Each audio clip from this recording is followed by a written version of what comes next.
She longs for the kind of touch that bends time, the kind that makes her lose track of where she is, who's around, and what's coming next. A steady palm resting at the base of her spine, sending warmth through her whole body. Fingers brushing the curve of her hip. A slow, deliberate trace across her collarbone that catches her breath before she can stop it. These aren't moves. They're unspoken invitations. And the men who understand them? They don't chase. They don't plead. They command the moment, using nothing but their hands. 4 places, 4 touches. She can't push away, even if she wanted to. Learn them, and you'll never see her the same again. She'll never forget the way you made her feel. 1. The small of her back. It's one of the most underestimated yet ancient triggers of attraction. Why does it feel so potent? Because it sits right between protection and desire. When your hand rests there, just above her hips, just below her waist, it sends a wordless signal.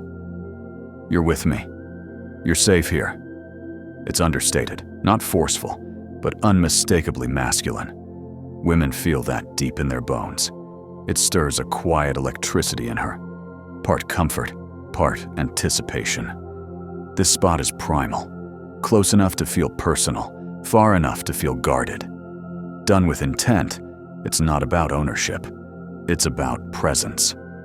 Guiding her through a crowd with your hand there, leaning in to speak with your palm resting steady, standing behind her, grounding her with that single touch. It's minimal, but it speaks volumes. You're seen. You're safe.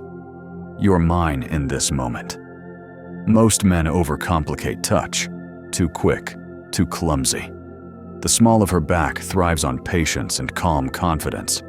No rush, no proving, just being. Because here's the truth. Women don't only react to where you touch them. They react to the man you are when you do it. And a man who can hold that spot with unshakable presence. That's the one she keeps thinking about. 2. The curve of her hip. There's a reason it carries a different weight. Her hip is the bridge between elegance and stability, where her body's natural rhythm lives. Placing your hand there isn't just touch, it's leadership.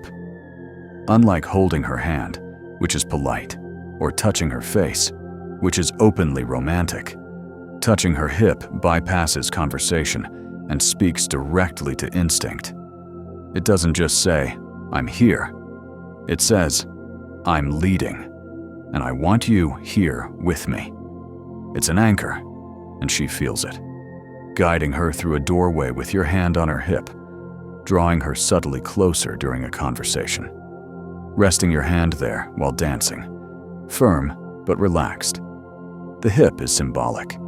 It's where intimacy hints but doesn't claim. Bold without invading. Dominant without aggression. It tells her, you can let go. I've got this. But this spot also reads your energy like a mirror. If you're tense, she'll know. If you're pushy, she'll retreat. But if you're steady, composed, and intentional, she'll soften into it. This isn't about moves. It's about quiet command, the kind that doesn't need to be loud. 3. Her collarbone.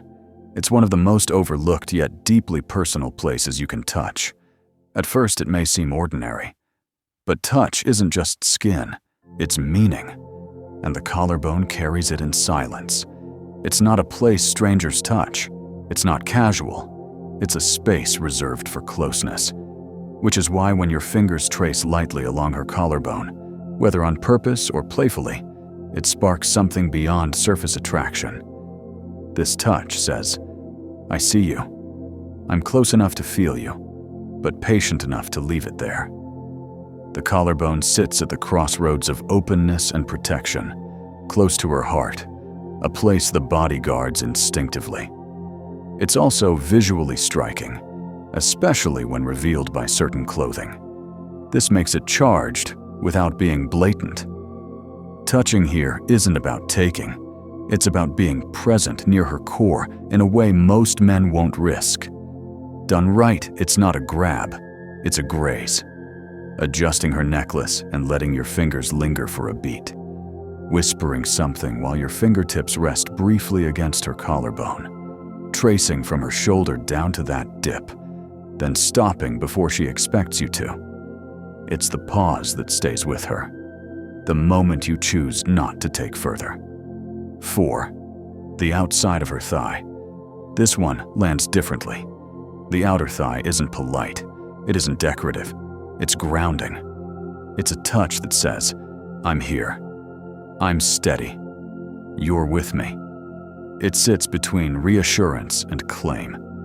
Protective when walking through a crowd, steadying when sitting side by side. Yet it hums with unspoken energy.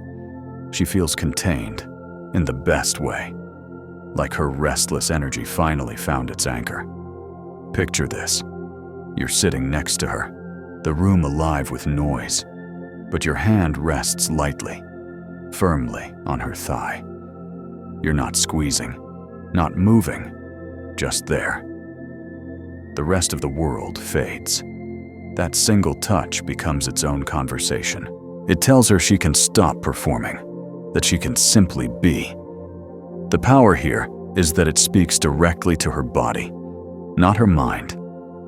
It doesn't ask for permission, not because it's invasive, but because it feels natural. It grounds instead of gropes. But this touch can't be faked. If you're unsure or fishing for a reaction, she'll feel it. It works only when your presence is real, when you're so secure that you don't need to fidget or over-explain. Walking, you guide her by the thigh. Sitting close, you rest your hand and let her lean into it. Standing, you let it linger for a moment, then release. This pattern of presence and pullback builds more tension than any obvious move ever could. Because the thigh hints without crossing the line, it stirs the what if. These 4 touches, the small of her back, the curve of her hip, her collarbone, and the outside of her thigh, bypass her defenses and speak directly to instinct. If you've ever touched a woman and felt the air shift, that subtle moment where she melted into you, it's because she felt it. These moments stay, and they're remembered long after the hand is gone.